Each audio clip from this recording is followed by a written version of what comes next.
Good morning, boys and girls. I'm so happy you're here this morning. So happy you joined us for church this morning. Remember last week we learned about Jesus when he was born in a manger, and the first people who got to see Jesus were the shepherds, and how the shepherds were so excited and they knew he was coming because he was promised. Remember, God promised he was going to send his son, and he did. And the shepherds got to go see him, and they followed a star. Remember when they were out in their fields and they saw the star and they followed it? Well, we're going to hear more about the star today. And we're also going to learn about, what is this? Big. It's wrapped in nice wrapping.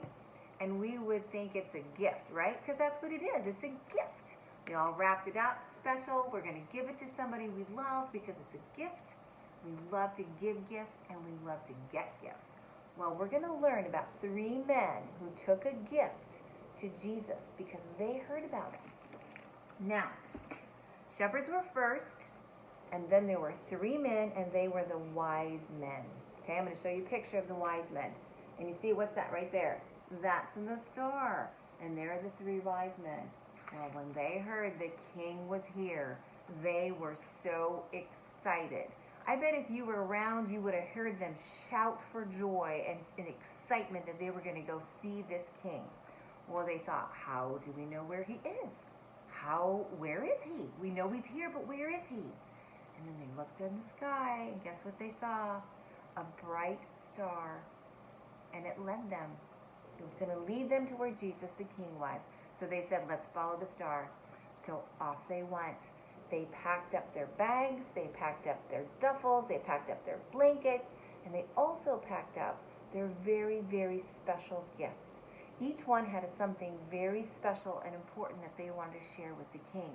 One took gold, one took frankincense, and one took myrrh. They put it on their camels, and they loaded up, and they headed out. And they rode their camels over grassy plains, over raging rivers, up steep mountains, across endless deserts. They rode and they rode and they rode for days, weeks, turned into months, turned into years, a long journey. And they finally came to a town. Remember, the whole time they were on this journey, they were watching the star because it was leading them. It took them to Bethlehem. And they said, took him to Jerusalem. Took him to Jerusalem, and they said, well, let's ask the king. Let's ask King Herod. Where's the new king? Well, King Herod didn't know where he was. So the wise men thought, and there's the star. So they followed the star, and it took him to a little town called Bethlehem. And they went in the town, and they followed the star, and then it stopped over this tiny little house. It wasn't a palace. Because remember, they're looking for the new king, the promised king. They came to a little house, no palace, no guards, no triumphal entry, no fanfare, no balloons, nothing, just a little house. Well, the wise men knocked on the door, and they went inside, and here they are. They found him. They found the new king. Now remember, when he was born, obviously he was an infant and a tiny baby, and it took the wise men a long time to get there. So he's no longer a baby, but a little boy. And here he is, sitting in his living room with his mom on her lap, and there they are. And they were so excited. They took off their turbans, took off their shoes. They knelt down before the new king, and they presented him with their most cherished gifts, their gold, their frankincense, and their myrrh. And they were so excited to see the new king, the promised king. Because remember, last week we learned that God promised he was going to send his son, and he did. Now, boys and girls, he said this, right? To guide the shepherds and to guide the wise men. Who controls the stars? Do I control the star? Can I make a star? No, I can make a cardboard star, and I did. It's not that great. But I can't make a real star. I can't make a river. I can't make a mountain. But God can, and God does, and God did. And God is in control of everything. He's in control of the stars. He's in control of the sun. He's in control of the moon and the weather and the snow. God is in control of us. He's in control of me. And he's in control of you. He's in control of your mom, in control of your dad. Because guess what, boys and girls? Who gave you your hair color? Now, maybe you say, I got my mom's hair color. You do, I'm sure.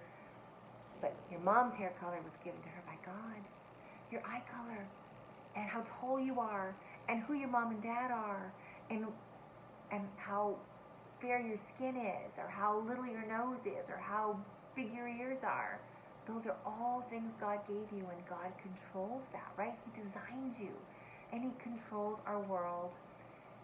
Good things, bad things, even when things feel not like they're under control, but God is in control.